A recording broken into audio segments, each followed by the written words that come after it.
Trane Premix burner style heat exchanger or barrel style heat exchanger. You guys have all seen these, or most of you have seen these. They are a little confusing to work on at first. So I've got a picture up here that I drew out. I know it's a crude drawing, but just to help everybody understand what we're talking about. So we've got the gas regulator, which is the inline gas regulator in the pipe. We've got the gas valve and the draft motor, which is inside the unit. Gas valve and draft motor. It's got holes on the back side of this plate. That's where it draws the air in, mixes the air and the gas in the draft motor, and then injects the air and gas mixture into the unit. That's why they call it a premix burner style of heat exchanger. It pre-mixes the gas and the air and injects it into the burner. Biggest difference on these units, guys, is maybe I'll back up a second here. This burner plate is a screen, and there's also a pre-screen right here on the back side of this draft motor.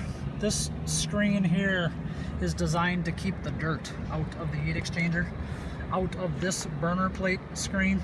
So when you're replacing these draft motors or working on these guys, it's really important to have the screen in there. It's also important to clean that screen occasionally, because that screen will get dirty and it will cause lighting problems and heat reliability problems on these units. So with that said, the other thing I wanted to point out here is the hot surface igniter. On a Trane, the hot surface igniter lights the combustion, starts the combustion process.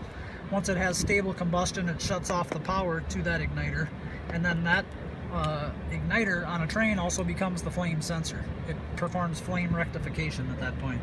So flame sensor and igniter all in one. The other big difference you notice on a Trane is there is not an airflow proving switch.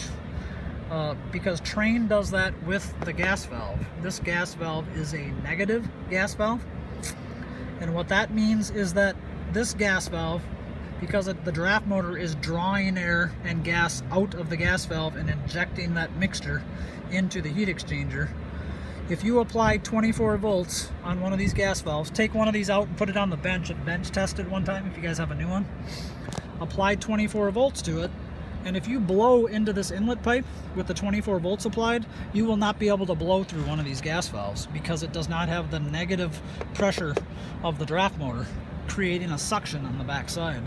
So that's how Trane proves that the draft motor is running. It has to have a negative pressure here in order for it to fully open the gas valve and allow the gas to come through. So it's a little bit of a different animal that way.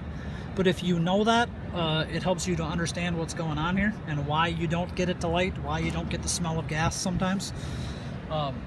These gas valves also, guys, do not travel very well via air freight, because when they put them in a cargo hold of an airplane, they're unpressurized. It messes. These are pretty sensitive. Trane does not recommend air freighting those gas valves across the country. So with that said, everyone, the best way to work on these, troubleshoot them, and get them dialed in. If you dial these in and get them to run right, they will run very reliably for a very, very long time, trouble-free.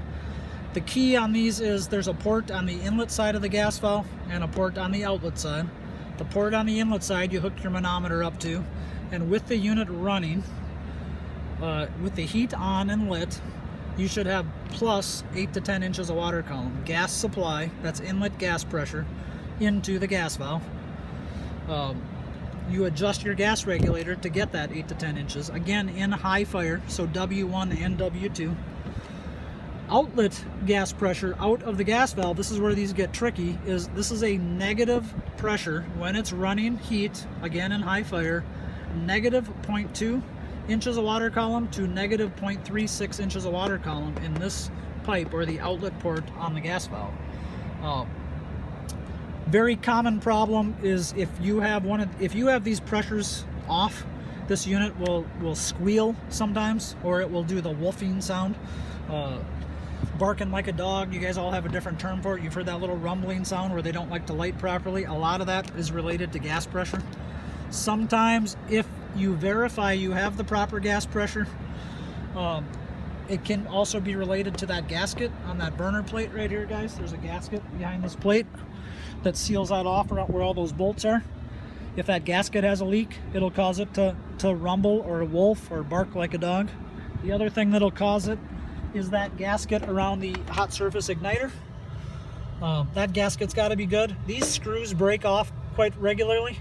I use never sees when I reinstall these hot surface igniters, anti-seize on those screws. But if you take one of these out and that screw breaks, I've seen it where guys make a hole here next to that to get that igniter in there. That won't seal that hole properly, and you'll get, you know, improper pressures on the inside of that heat exchanger. You need to replace that burner plate. These plates are $200, $300, $400 depending on the unit. Very easy to replace. Whenever you have one of those with a broken screw in it, just quote replacing the burner plate. So with all that said, guys, I'm going to fire this unit up. It's going to get kind of loud here, so I'm going to try to talk as loud as I can while we're doing this and the sun is going down. But what I'm going to do first, guys, is I'm going to set this on P1, which is my inlet port on my manometer, so I can check one or the other. I'm going to check inlet gas pressure from the gas regulator into the unit. Should be 8 to 10 inches of water column. And we're going to let the unit start and get the heat running on it. It's loud, so we're trying to stand back here a little ways. As soon as the heat lights and it's in high fire and I've got stable combustion, then I will adjust the gas regulator to get 8 to 10 inches of water column on the inlet side, the bottom side of the gas valve on my manometer. So we'll give it a minute here to light, and then as soon as it does, I'll have my video assistant here kind of go back and forth between me on the regulator and the manometer so you guys can see what I'm adjusting. And then the second adjustment will be me adjusting the outlet pressure, the negative pressure coming out of the gas valve. So we'll do these one at a time, always the inlet first. Okay, you guys can hear it whooping a little bit. That's what I'm talking about. I'm just going to zoom in on the pressure here. Okay, so now I'm going to adjust the inlet gas pressure first. I'm going to adjust this to stabilize it a little bit first. Okay, now I'm going to adjust the inlet gas pressure.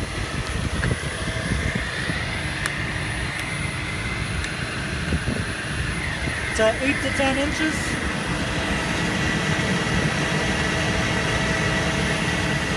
I'm turning it up.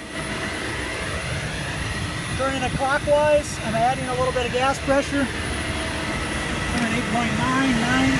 That's right in the middle. So now what I'm going to adjust is I'm going to switch this over. Now I'm checking the outlet pressure. And I need to get this to -0.2 to -0.36. I'm going to adjust this screw to do that.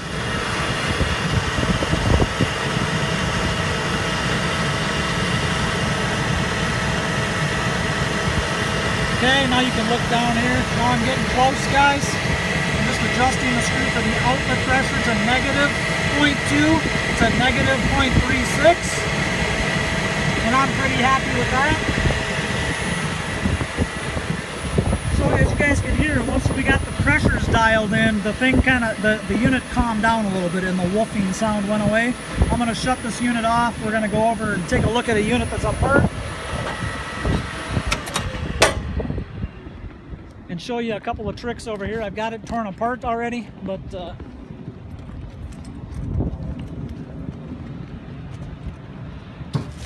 what I wanted to show you guys is, you know, this screen is in here.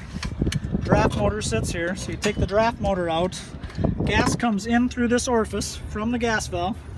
Air is drawn through these holes into the draft motor, mixes in the draft motor wheel, and is injected in through this first pre-screen. This screen is designed just to keep the dirt out of the main burner screen, which is inside. So don't ever leave this screen out, guys. This one has a purpose and it should be cleaned on a regular basis. that screen gets dirty also, but the screen can also get warped, guys, if you overfire these. That wolfing sound where you've got combustion going on and off, on and off, on and off, it'll create little explosions in between this plate and the screen. The combustion is supposed to be on the other side of that plate, on the back side. It'll warp that plate. That plate is concave for a reason. It shapes the combustion. So once I've had one that's done that, or I'm having continuous problems, I will typically just replace that plate. If it's got a busted screw, if it's got a leak, if it's got a crack, I've replaced probably 3 or 4 of those a year. We're going to go back over to this other unit. I'm going to show you a couple of quick tricks on electrical stuff. How's it going?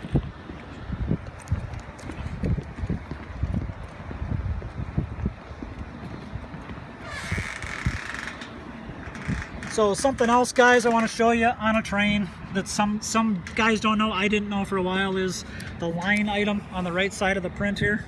If you're looking for something in a Trane electrical print, find it in the nomenclature. If you go over to the line item number, if you look on the left side of a Trane print, there is line items, and you will find what you're looking for. It'll tell you which line in the print your device is on. So this part of a Trane electrical print is really helpful once you understand how to use it. A couple other quick things, guys, is this is the primary limit switch on a Trane, TCO1. The secondary limit switch on a Trane is here in the blower section, TCO2. These sometimes have a third wire connected to them, so if you have a blower running on a Trane and you don't think the blower should be running, if this switch trips and fails, it'll energize the fan. It's a way to, if the unit trips on high temp, it'll make the fan run until it cools off the unit. So with all that said, guys, I hope that helps on these units. That's all I've got for tonight. So appreciate you guys watching. Hope these videos help you. Happy learning and training, and be safe out there, guys. Thanks. Good night.